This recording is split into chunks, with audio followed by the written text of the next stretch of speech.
dia uma criança me parou, olhou bem nos meus olhos a sorrir e perguntou no meio de um sorriso o que é preciso para ser feliz.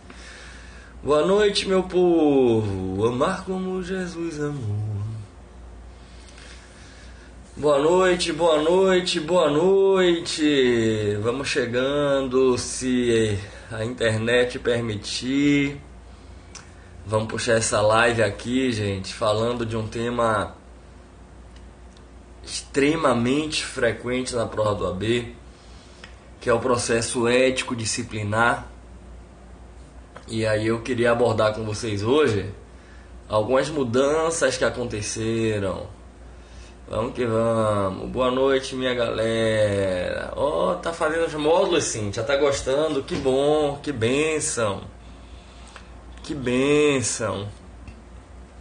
Amar como Jesus amou. Viver como Jesus viveu. Vamos chegando pra gente poder começar, hein? Ô, Cíntia, obrigado por convidar os seguidores. Comprou hoje o curso, né, Michele? Que bom, você vai ver que vai te ajudar muito. É o extensivo, Michele? É o extensivo? Ou foi o código de ética comentado?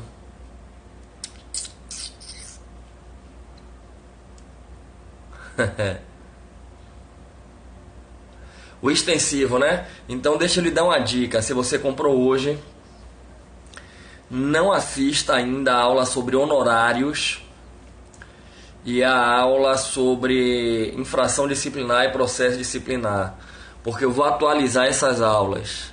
Já na semana que vem, quando eu estiver no Rio, eu vou atualizar essas 3 aulas, ok? Ó, que bom que gostou do módulo de constitucional, que legal, que legal. Comprou o código de ética comentado. Pô, esse código de ética comentado eu gravei com tanto carinho, gente. Tá tão assim extraordinário, né? Esse código de ética comentado tá uma coisa assim, meu Deus.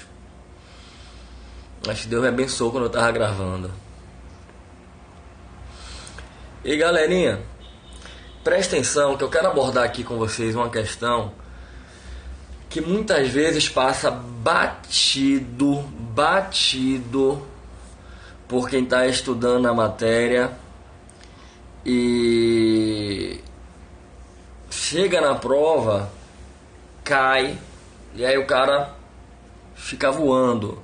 E é um tema que algumas pessoas já tinham uma dificuldade, já não percebiam esses detalhes e se torna mais agora especial para a prova, porque o código de ética modificou algumas coisinhas. Eu quero falar com vocês aqui sobre processo ético disciplinar, as mudanças que foram feitas no processo ético disciplinar pelo novo código de ética da OAB. E aí o que é que a gente vai fazer? Deixa eu ver aqui. Vamos combinar, dar uma seguradinha para eu começar a entrar na matéria. E aí vocês vão compartilhando, convidando seguidores e depois eu abro para a gente interagir, ok? Mas vamos lá, gente, presta atenção. O processo ético disciplinar, ou tão somente processo disciplinar, é o processo que tem por finalidade apurar a existência ou não de infração disciplinar por parte daquele que está inscrito na OAB. Seja o advogado, na maioria das vezes, mas até mesmo um estagiário. O estagiário pode responder o processo ético disciplinar. E o que é que houve de mudança muito importante no âmbito do processo ético disciplinar? Prestem atenção. O PED, processo ético disciplinar, ele é estruturado em 2 fases distintas. Uma fase de instrução e uma fase de julgamento. De uma maneira geral, quando a gente pensa em todo e qualquer processo tem que ter a instrução para depois o julgamento. Uma reclamação trabalhista vai ter a instrução e o julgamento. Uma ação penal vai ter a instrução e o julgamento. Mas por que eu preciso dar um destaque a isso no âmbito do processo disciplinar na OAB? Porque o estatuto da OAB, ele prevê que a instrução é feita por um órgão, por alguns agentes, e o julgamento por um outro órgão. Se vocês abrirem o estatuto da OAB, se minha memória não tiver ruim, é o artigo 71, parágrafo 3º. Pode ser que eu esteja errado, mas eu acho que é o 71, 3º. Tem a previsão de que o processo ético disciplinar é julgado pelo Tribunal de Ética e Disciplina depois de ser feita a instrução por membros do Conselho Seccional ou da subseção. Se alguém até tiver o estatuto aí, pode olhar se não é o 71, parágrafo 3º do Estatuto da OAB. O processo disciplinar será julgado pelo Tribunal de Ética após a instrução feita por membros do Conselho Seccional ou por membros da subseção, por relatores. Então, o que é que o Estatuto nos diz no 71, 3º? A fase de instrução, ela deve ser feita pelos conselheiros da OAB ou no âmbito das subseções, se houver conselho de subseção, e depois de ser concluída a instrução, é que o processo disciplinar vai para o Tribunal de Ética e Disciplina. Preste atenção o que é que o Estatuto diz. A instrução, colher a defesa do réu, ouvir testemunhas, quem faz, o relator, é um membro do Conselho Seccional ou do Conselho de uma subseção. E depois, vê se não é o 71, parágrafo 3º do Estatuto. Depois que conclui a instrução, o processo vai para julgamento no Tribunal de Ética. E aqui preste atenção. Muitas vezes, na prática, uma pessoa entra com a representação contra um advogado no OAB, aí de repente já tem 6 meses com a representação, e ela está lá chateada porque o processo não foi julgado, e reclama do Tribunal de Ética. O Tribunal de Ética não bota o processo para andar. Só que pelo modelo da lei, o Tribunal de Ética só vai julgar depois que recebeu o processo instruído pelo conselheiro. Alguém que tiver o estatuto confirma se não é o 71, 3º, viu gente? Alguém pode confirmar aí? Estatuto da OAB, vê se não é o 71, parágrafo 3º. Se não é ele que tem isso. Se não for o 71, 3º, tá por ali. 72, 73, então... Isso aqui está muito claro, eu vou repetir, ver se está claro. O que é que o Estatuto diz?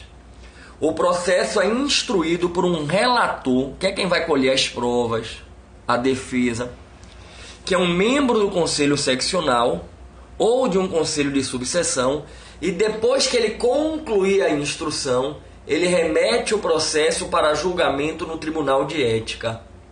Isso aqui está claro para vocês? Sim ou não?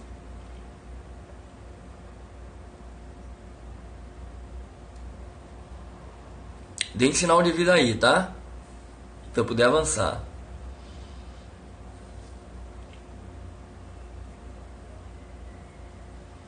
Beleza.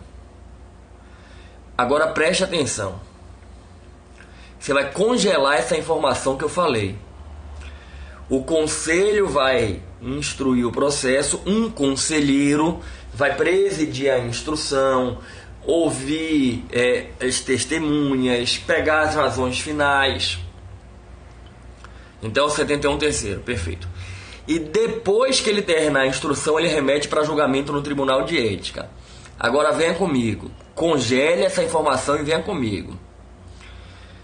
Com esse modelo, o Tribunal de Ética só pode verdadeiramente atuar, só vai julgar o processo quando os conselheiros fecharem a instrução e encaminharem. E se os conselheiros demorarem na fase de instrução, o Tribunal de Ética vai ter o seu funcionamento prejudicado.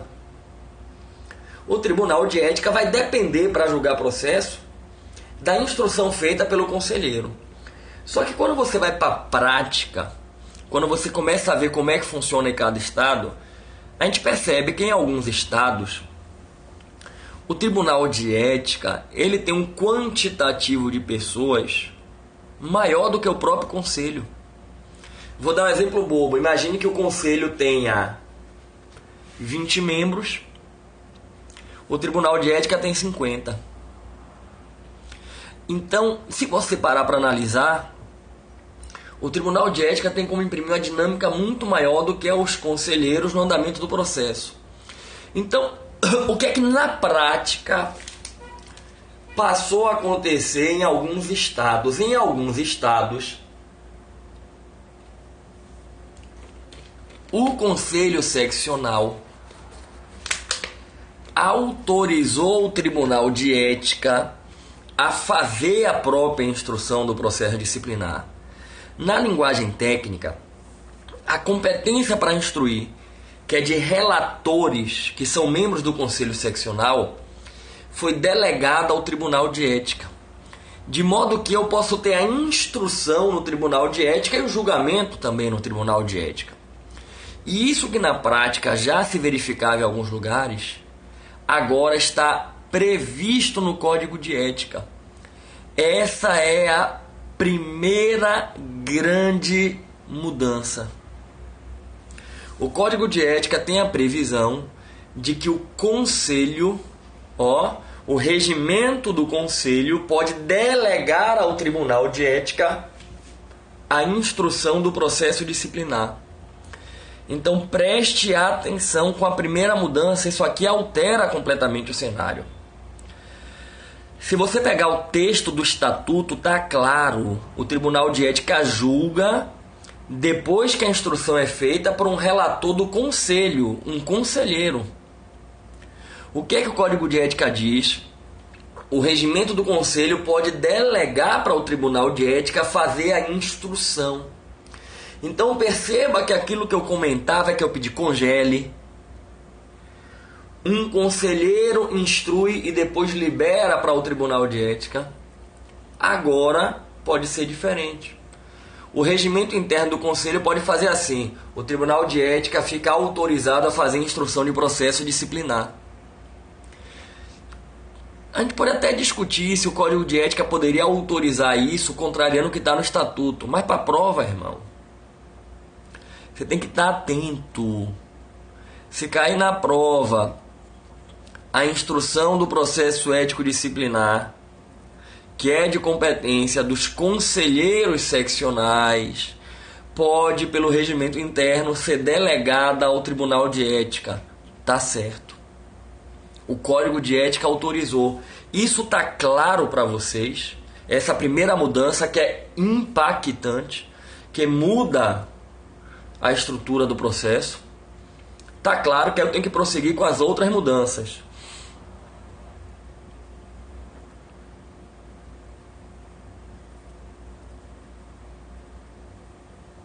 E aí, gente, deem sinal de vida aí. Eu sei que tem um delay, mas deem sinal de vida até eu saber que não está travado.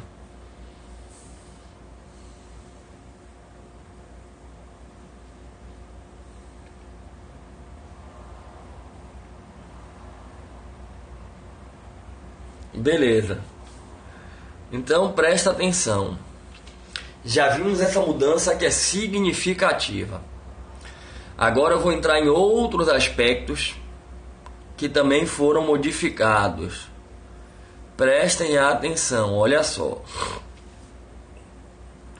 Como é que funciona a instrução do processo disciplinar? Alguém entra com uma representação na OAB contra um advogado. E aí o presidente da OAB, ele vai encaminhar por distribuição para um relator. O relator faz o juízo de admissibilidade. O juízo de admissibilidade é uma atividade meramente formal, costuma dizer que é cará-crachá. É verificar se a denúncia preenche os requisitos formais, que estão lá no 57 do Código de Ética. A denúncia tem que descrever um fato, que pelo menos em tese configura infração disciplinar. Ela não pode ser anônima. Ela tem que indicar elementos de prova. E presta atenção, aqui não se trata de adentrar no mérito, verificar se houve infração. é tão somente juízo de admissibilidade. A denúncia não é anônima, indica um fato que em tese é infração, então vamos instaurar o processo. Vamos instaurar o processo e notificar o acusado para apresentar a defesa. Olha o que eu quero que vocês compreendam. O relator é aquele que vai presidir a instrução. O presidente da OAB a OAB recebeu uma denúncia, designe-se um relator, é feito sorteio e vai para o relator, que vai presidir a instrução. No modelo antigo, esse relator tinha que ser um conselheiro, pelo que a gente já comentou, como a instrução pode ser delegada ao Tribunal de Ética, de repente é um membro do tribunal. Agora, olhe o que eu quero que você absorva. Esse juízo de admissibilidade é feito pelo relator. O Código de Ética autoriza a criação de uma comissão de admissibilidade. Pode ser criada uma comissão de admissibilidade para tão somente fazer o juízo de admissibilidade das denúncias. Para que você compreenda, vamos imaginar que você tenha um conselho com 40 membros.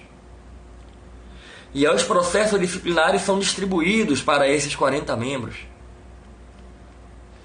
E aí vai para um conselheiro, vai para outro, cada um tem um tempo para avaliar. Se eu tiver uma comissão de admissibilidade especificamente para isso, por exemplo, vamos designar uma comissão de admissibilidade de 5 membros. Eu especializei a atividade, vai ter uma eficiência muito maior. Porque a comissão de admissibilidade não vai entrar no mérito, não vai ouvir testemunho, isso é instrução. Vai tão somente fazer o juízo de admissibilidade, que é uma atividade crachá. A petição inicial preenche os requisitos. Pronto. Então olhem que outra mudança importante. O Código autoriza a criar uma comissão de admissibilidade para verificar o juízo de admissibilidade dos processos disciplinares. Fui claro, vocês entenderam isso, essa outra mudança? Tá tranquilo contra essa outra mudança, sim ou não? Para eu poder avançar, deem sinal de vida, e podem convidar, compartilhar, que até vocês convidando e compartilhando, movimento, eu vejo que aparece aqui o sinalzinho, aí eu vejo que não está travado, que vocês estão por aí.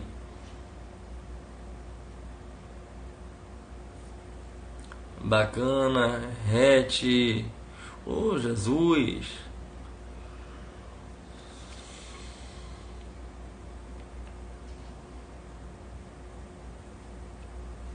Beleza.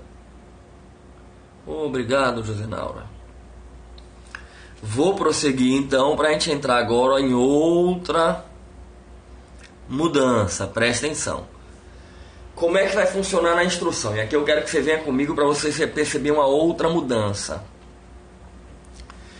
Feito o juízo de admissibilidade, o relator, ou se tiver a comissão, o membro da comissão, ele vai proferir o despacho ou a decisão.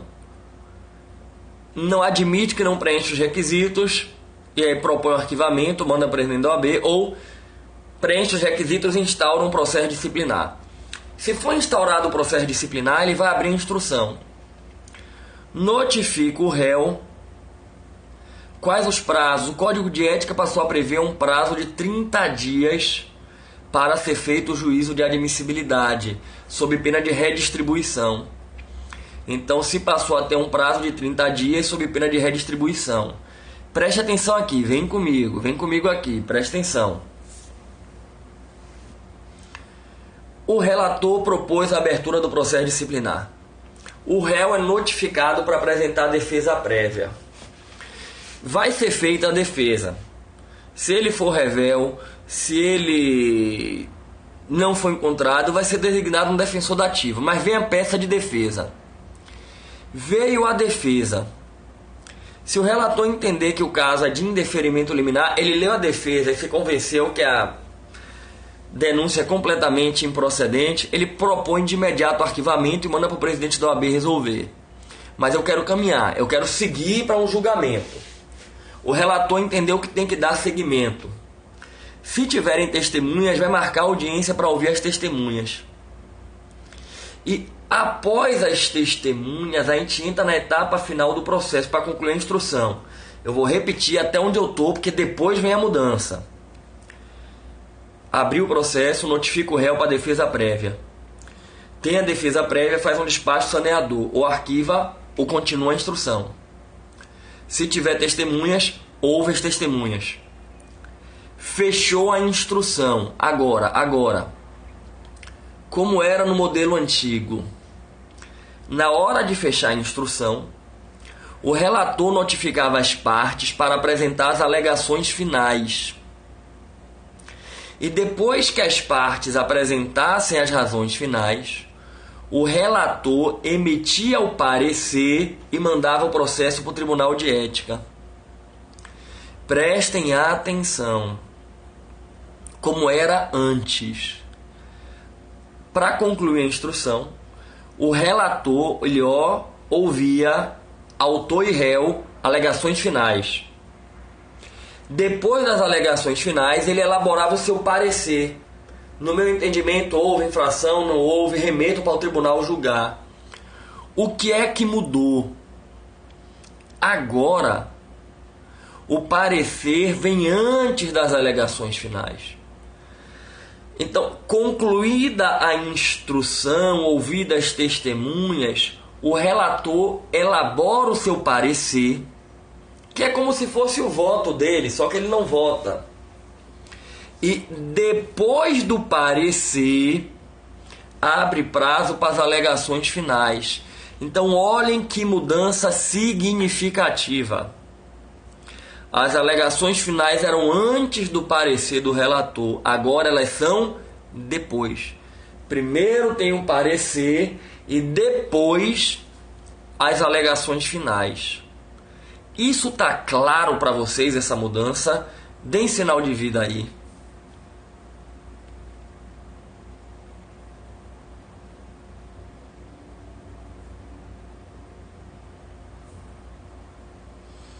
Beleza. Beleza. Então vamos caminhar. Então fiquem atentos, que é outra mudança que aconteceu. Aí olhe só que vai ter mais uma mudança, também significativa. O relator vai dar o parecer. Depois do parecer, as alegações finais. E aí o processo vai para o Tribunal de Ética. No Tribunal de Ética vai ser sorteado um relator. E o processo vai ser inserido na pauta da próxima sessão. Na sessão de julgamento, presta atenção. No modelo antigo, o acusado tinha direito de fazer sustentação oral. Agora, tanto o representante quanto o representado. No modelo antigo, a acusação não tinha sustentação oral, só a defesa.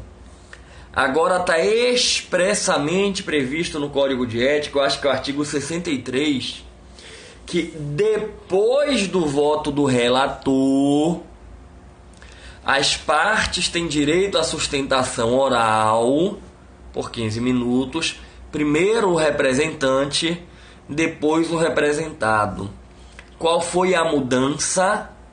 Antes apenas a defesa podia fazer sustentação oral. Agora, tanto a acusação quanto a defesa. Tá clara essa mudança também, gente?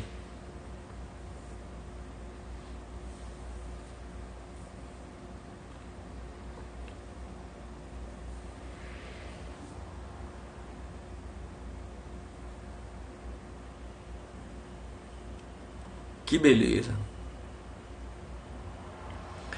Então, o que é que a gente verificou que mudou na estrutura do processo disciplinar? E isso deve aparecer na prova, né? Infração disciplinar, processo disciplinar sempre foi um tema forte. Sempre caiu muito na prova da B. E essas mudanças estruturais são muito importantes, né? E aí olha só então, para a gente ficar esperto, o que é que mudou? A instrução pode ser delegada ao Tribunal de Ética. Pode ser instituída uma comissão para fazer juízo de admissibilidade. O parecer do relator passou a ser antes das alegações finais. E na sessão de julgamento, a sustentação oral agora é tanto da acusação quanto da defesa. Tá tranquilo quanto a isso? Tá na paz quanto a isso, gente? Tá de boa? Firme? Podemos nos despedir por hoje. Fica aqui a sugestão, ó, quem puder, assista os módulos que eu estou disponibilizando no portal. Esses módulos estão muito bons. Muito bons mesmo, os módulos que eu estou disponibilizando no portal, sabe? Estão muito bacanas, muito... Não deixe de assistir o Código de Ética comentado, o curso extensivo de ética, que vai ajudar muito na preparação de vocês, beleza?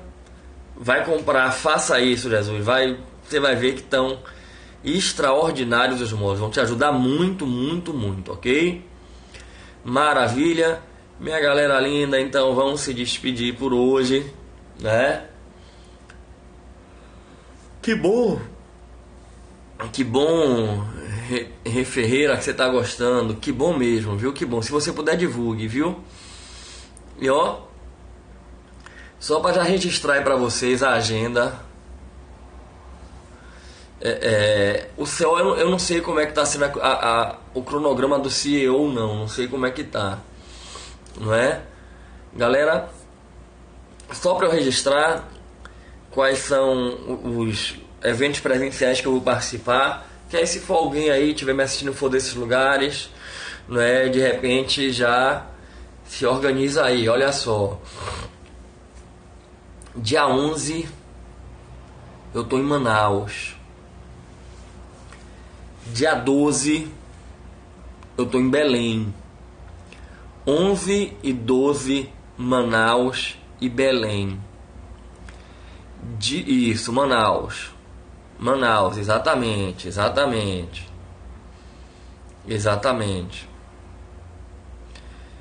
18 eu tô em Aracaju.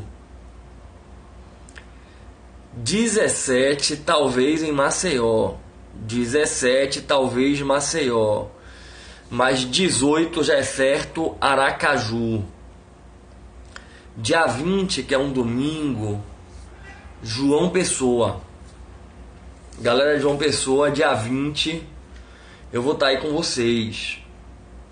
Dia 19, que é o sábado, eu ainda não sei exatamente onde é que eu vou estar, porque são 4 possibilidades, aí vai depender da logística.